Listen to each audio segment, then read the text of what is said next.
व्यक्ति के जीवन में कभी भूल ही ना हो, आध्यात्मिक हो या भौतिक जगत हो, उसमें कभी व्यक्ति भूल ही ना करे। क्या संभव है? क्या जो व्यक्ति भूल नहीं करता है वो बहुत सारी उपलब्धियां प्राप्त कर लेता है, या जो व्यक्ति भूले करता है वो व्यक्ति उपलब्धियां नहीं कर पाता है? क्या वो उनसे वंचित रह जाता है? मित्रों, कई बार हमारे मन में इस प्रकार के प्रश्न आते हैं और कई लोग कुछ कार्यों को इसलिए नहीं कर पाते हैं कि उन्हें ये डर रहता है कि कहीं कोई गलती ना हो जाए, कहीं हम कोई भूल ना कर बैठे। इसलिए चाहे वो भौतिक जगत हो, आदमी अपने जीने का तरीका सही तरीके से नहीं कर पाता है, या फिर वो आध्यात्मिक जगत हो, तो आध्यात्मिक जगत में भी हम कोई गलती ना हो जाए, पूजा पाठ में कोई हमसे भूल ना हो जाए, इसके कारण से हम उस ओर आगे बढ़ नहीं पाते हैं। यदि हम ऐसा सोचेंगे कि हमारे जीवन में कोई भूल ना हो तो फिर आप जी ना सकेंगे, ना ही आप कोई पूजा पाठ कर सकेंगे। गलतियां और भूल सिर्फ मुर्दों से नहीं होती है, इंसान से हमेशा भूल होती है, इंसान से हमेशा गलतियां होती हैं। लेकिन हां, वो गलतियां दोबारा ना हो। यदि आप उन गलतियों को दोबारा करते हैं तो फिर वो आपकी गलती मानी जाती है, तो वो आपकी भूल मानी जाती है। इसलिए भूल से ही व्यक्ति आगे सीखता है। जो व्यक्ति कभी भूल ही नहीं करता वो व्यक्ति आगे को सीख नहीं सकता है। जो व्यक्ति ये गलतियां नहीं करता वो व्यक्ति कभी आगे सीख नहीं सकता है। बड़े प्यारे दो प्रसंग हैं, दो कथाएं हैं। राधे राधे, जय श्री कृष्णा, नमस्कार। मैं आचार्य पंडित गिरीश वारोलिया। मित्रों, बहुत हजारों वर्ष पुरानी एक कथा है कि एक किसान ने भगवान से शिकायत की कि या तो तुझे आता नहीं है कि किसानी कैसे की जाए, क्योंकि जो भी काम करता है तू सब उल्टे करता है। ऐसा लगता है कि तुझे किसानी आती ही नहीं है।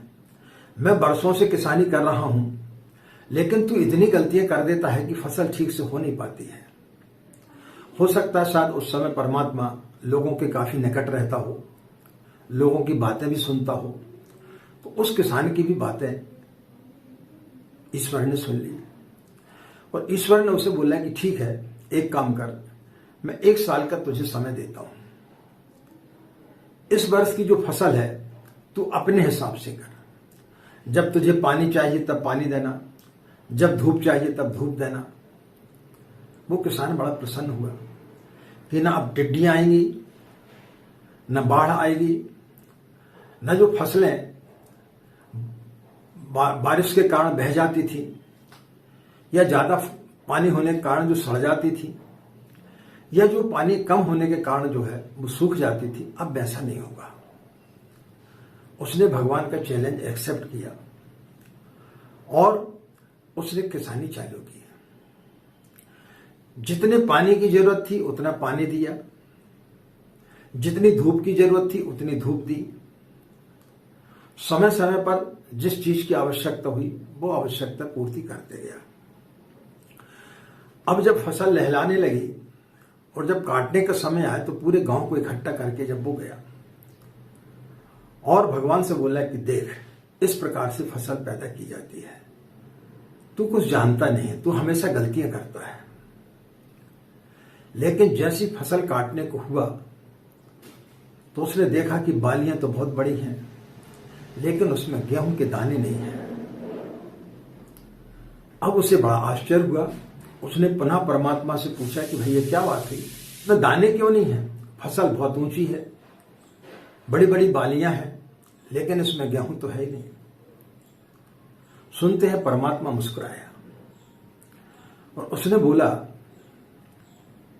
कि व्यक्ति के जीवन में जब तक संघर्ष नहीं होगा, जब तक वो भूलें नहीं करेगा, जब तक वो गलतियां नहीं करेगा, तब तक उसके अंदर प्राण नहीं आ सकते। जब किसान फसल बोता है तो उसको कई तपेड़ों का सामना करना पड़ता है। हम अपने जीवन जीते, यदि आप कल्पना करें कि व्यक्ति का जीवन एकदम सरल हो जाए, जीवन में कभी कोई कठिनाई ना आए, कभी बीमार ना हो, कभी घर में किसी की मृत्यु ना हो, कभी कोई लड़ाई झगड़ा ना हो, सब जगह प्रेम ही प्रेम हो, तो क्या व्यक्ति जी सकता है? वो गोबर का गणेश बन जाएगा, उसके अंदर प्राण नहीं रह जाएंगे। लेकिन जब हम संघर्ष करते हैं और जब हम थपेड़े अपने जीवन में पाते हैं, तब हमें जीवन का सार पता चलता है, तब हमें अच्छी और बुरी चीजों का पता चलता है। यदि आपके जीवन में कभी कोई संघर्ष ना हो, कभी कोई मुसीबत ना हो, तो आपको अच्छे और बुरे लोगों की पहचान भी नहीं होगी। तो जीवन में संघर्ष बहुत जरूरी है। जीवन में जो व्यक्ति गलती करता है वही व्यक्ति आगे बढ़ता है। एक माँ के 2 बच्चे हैं, एक बच्चा आराम से खिलौने खेल रहा है, वो कभी कोई गलती नहीं करता, वो उसका राजा बेटा है। लेकिन दूसरा बच्चा हाथ काट लेता है, शैतानी करता है, माँ तुरंत दौड़ती उसके पास में और फिर उसको अपनी गोदी में बैठालती, उसकी पट्टी करती है। तो जो व्यक्ति गलती करता है उसी का ध्यान भी रखा जाता है, ईश्वर भी उसी का ध्यान रखता है। लेकिन हम क्या काम करते हैं? गलतियों के कारण आगे बढ़ने से रुक जाते हैं। यदि एक छोटा सा बच्चा जब वो चलता है और वो ये सोच करके ना चले कि मैं गिर जाऊंगा, मेरे हाथ पैर टूट जाएंगे, तो फिर वो कभी चलना नहीं सीख सकता। वो हमेशा फिर जीवन भर घुटनों से चलेगा। लेकिन वो प्रयास करता है, और जब वो प्रयास करता है तो एक दिन वो दोनों पैरों पर खड़ा हो जाता है और फिर वो दौड़ने भी लगता है। कई बार गलतियां करता है, कई बार भूल जाता है, लुढ़कता है, चोट लगती है, लेकिन इसके बाद वो प्रयास करते रहता है। एडिसन ने बिजली का आविष्कार किया, 3 साल तक वो मेहनत करता रहा, लेकिन कोई सफलता नहीं मिल रही थी। लेकिन प्रतिदिन जाता था, उसी उत्साह के साथ में जाता था। उसके साथियों ने बोला कि हम 700 गलतियां कर चुके हैं, लेकिन इसके बावजूद भी हमें सफलता नहीं मिल रही है। तो उसने बोला कि ऐसा भी हो सकता है कि 1000 दरवाजे के अंदर ये चीज हमें पता हो। हम 700 दरवाजे तो खोल चुके हैं, लेकिन अभी 300 बाकी बचे हैं। जहां 700 खोल लिए, जहां 700 गलतियां कर दी, वहां 300 गलती और करके देखते हैं। और फिर चमत्कार हुआ, 6 महीने के अंदर उसने उसकी चीज का आविष्कार किया। यदि वो भयभीत हो गया होता और उसने उस चीज को वहीं छोड़ दिया होता, तो फिर जो है वो इतना बड़ा आविष्कार नहीं कर पाता। महावीर 12 साल तक भटकते रहे, बहुत सारी गलतियां की होंगी उन्होंने साधना में, उपासना में, लेकिन एक दिन ऐसी घटना घटी कि उन्हें ज्ञान प्राप्त हो गया। बुद्ध 6 वर्ष तक भटके, उन्होंने भी कई गलतियां की होंगी, लेकिन एक झाड़ के पास बैठे और उनको बोध हो गया। वो सिद्धार्थ से बुद्ध बन गए। एक क्या बात हुई, उसके बाद उनको देखा जाता है, उनके पीछे उन्होंने जो संघर्ष किया है उसको नहीं देखा जाता। चांद पर हम पहुंच गए, लेकिन उसके पहले कितने प्रयास हुए, कितनी बार हम लोग असफल हुए। लेकिन फिर बाद में जब व्यक्ति सफल हो जाता है तो फिर वो असफलता व्यक्ति भूल जाता है, फिर वो असफलताओं का कोई लेखा जोखा नहीं रहता है। इसी प्रकार से जितने भी महान लोग हुए हैं, उनके जीवन में भी अनेक असफलताओं का उन्होंने स्वाद चखा होगा, अनेक गलतियां की होंगी, लेकिन उसके बाद जब वो सफल हुए तब फिर वो उनकी संघर्ष की जीवनी किसी को पता नहीं रहती कि उन्होंने कितना संघर्ष किया था, कितनी गलतियां की, कितनी भूलें की। उसके बाद जाकर के वो बुद्ध या महावीर बने, जीसस या रामकृष्ण परमहंस बने। परम पूज्य गुरुदेव के जीवन में भी कई उतार चढ़ाव आए होंगे, उनसे भी कई भूल हुई होंगी, कई गलतियां हुई होंगी, लेकिन उन गलतियों को व्यक्ति भूल जाता है और फिर उसके बाद जो कुछ है, जो आज है, वो समझ में आता है। जो भी बड़े लोग हैं उनके जीवन का यदि संघर्ष देखा जाए तो पता चलेगा आपको कि उनके जीवन में कितना संघर्ष था। कोई भी व्यक्ति अडानी अंबानी ऐसे नहीं बन गया है, उन्होंने अपने जीवन में बहुत संघर्ष किए हैं, कई भूलें की हैं, कई गलतियां की होंगी, लेकिन उसके पश्चात वो इस मुकाम पर पहुंचे हैं। तो हम सिर्फ ये देखते हैं कि इस व्यक्ति इस मुकाम पर है, और उसको देख करके यदि हम आगे बढ़ना चाहेंगे तो हम हमेशा असफल होंगे। इसलिए गलतियों से न घबराएं। हाँ, बस ये है, इस चीज का ध्यान रखें कि वो गलती दोबारा ना हो।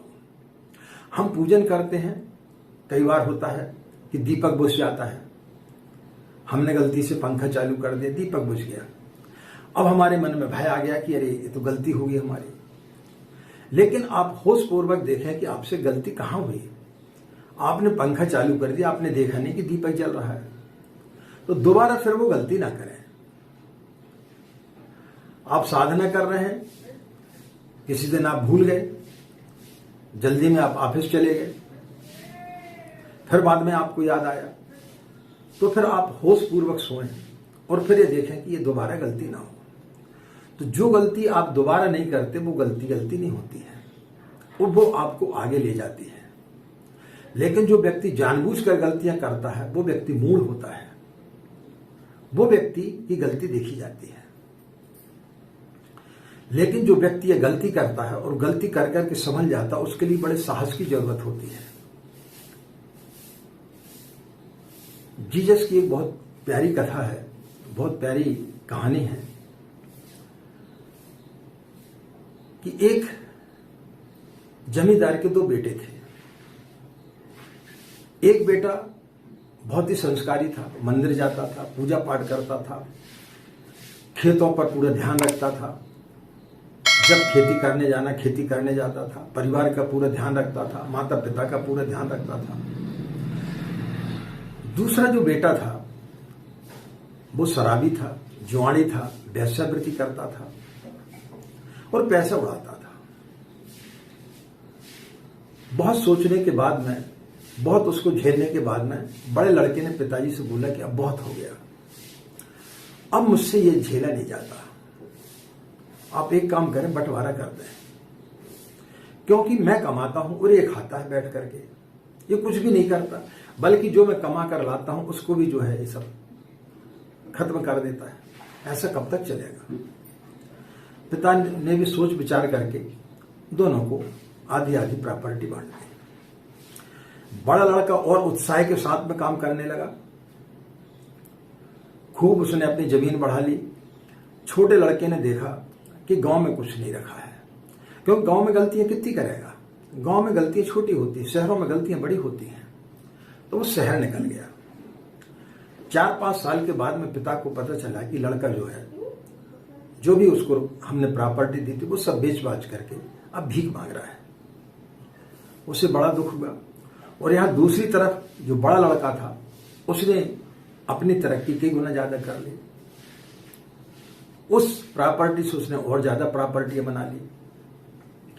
लेकिन जब पिता को पता चला पुत्र के बारे में कि वो भीख मांग रहा है, तो उसने उसे बोला कि तुम घर वापस आ जाओ, घर में इतने सारे नौकर चाकर हैं, इतना उनको हम पैसा देते हैं, एक व्यक्ति और सही, तुम भी उसमें पल जाओगे, लेकिन यहां भीख मांगने से क्या फायदा। वो लड़का बात मान गया और जब घर आने को हुआ तो पिता ने घर में दिए जलाए, दीपावली जैसा उत्सव मनाया गया, फटाके फोड़ने की व्यवस्था की गई। जिस रास्ते से वो आ रहा था वहां पर बड़े बड़े स्वागत द्वार बनाए गए, बंधन द्वार लगाए गए। उसके बड़े लड़के का दोस्त भागा भागा खेत में पहुंचा और उसने बोला कि तुम्हें पता है तुम्हारा भाई आ रहा है सब कुछ लुटा करके, उसके लिए तुम्हारा पिता जो है स्वागत द्वार बना रहा है, बैंड बाजे बजा रहा है, घर में दीपक जला रहा है, इतना प्यार तो कभी तुमसे किया नहीं। तुम इतनी मेहनत करते हो लेकिन तुमसे तो कभी तुम्हारे पिता ने प्यार किया ही नहीं। उसको भी बात लगी, उसको भी बड़ा बुरा लगा। वो दौड़ते हुए घर पहुंचा और पिताजी से बोला कि ये क्या है, ऐसा भेदभाव क्यों? मैंने कभी कोई गलती नहीं की, मैंने हमेशा आपका मान सम्मान किया, आपने जो प्रॉपर्टी दी थी उसको कई गुना मैंने बढ़ाया, लेकिन इसके बाद जो सारी चीजें लुटा करके आ रहा है आप उसका सम्मान कर रहे हैं। तो उसका पिता मुस्कुराया और वो बोला, बेटा अपने पास भेड़ है ना, जब तू भेड़ चढ़ाने के लिए जाता है किसी गड़रिये को देखना, जब वो भेड़ों को वापस लेकर के आता और उसे पता चलता है कि एक भेड़ इसमें कम है, तो आधी रात को सारे काम छोड़ करके और उस भेड़ को खोजने के लिए जाता है। और जब वो भेड़ मिल जाती है तो उसको कंधे पर रख करके आता है। बाकी जो भेड़ें हैं जो सही तरीके से चल रही थी, जो कभी गुमे नहीं, उनको कभी उसने कंधे पर नहीं उठाया। लेकिन जो गुम गई उसको वो कंधे पर रख करके लाता है। बोले बेटा ये भटक गया है, ये बहुत दूर चला गया है, इसलिए इसको हमारी जरूरत है, तेरी जरूरत है। तो मित्रों, यह कहानी, यह प्रसंग, यह कथा हमें एक ही सूत्र देती है कि जितना ज्यादा जो व्यक्ति भगवान से दूर हो जाता है, भगवान उसको अपने पास निकट लाने का प्रयास करता है, उसको ज्यादा प्यार दुलार करता है। एक व्यक्ति क्लास में हमेशा उत्तीर्ण होता है, दूसरा बच्चा गधा है, एक बच्चा होशियार है, लेकिन शिक्षक जो गधा है उस पर ज्यादा ध्यान देता है क्योंकि उसको पता ये तो निकल जाएगा। लेकिन जो गधा बच्चा बार बार उसको अपने पास बैठा करके उसको सिखाता है। इसी प्रकार से ईश्वर है, जो भटक गया है उसको वो अपने करीब बुलाता है। इसलिए कभी भी अपने जीवन में यदि आप कोई गलतियां करते हैं या कोई भूल हो जाती है तो उससे विचलित ना हो। आप साधना उपासना करते हैं, कोई गलतियां हो जाती है, उससे आपको विचलित नहीं होनी चाहिए। ऐसा नहीं कि कोई गलती होगी तो आपने छोड़ दिया सब पूजा पाठ करना। आप अनुष्ठान कर रहे हैं, 5 दिन के बाद आपका अनुष्ठान खंडित हो गया, लेकिन आप जो है दुखी हो गए और आपको लगने लगा कि भगवान जो है हमें श्राप दे देगा, और आप जो है इधर उधर पंडितों के पास पूछने के लिए निकल पड़े और उन्होंने और आपको एक खर्चा बता दिया कि ये पूजा कराओ, वो पूजा कराओ, ये काम करो, वो काम करो, तब आपको जो है पाप से मुक्ति मिलेगी। तो व्यक्ति और ज्यादा भटक जाता है। तो भूलों से हमें सीखना चाहिए, और जो व्यक्ति भूलों से सीखता है, गलतियों से सीखता है, वो परमात्मा के निकट हो जाता है।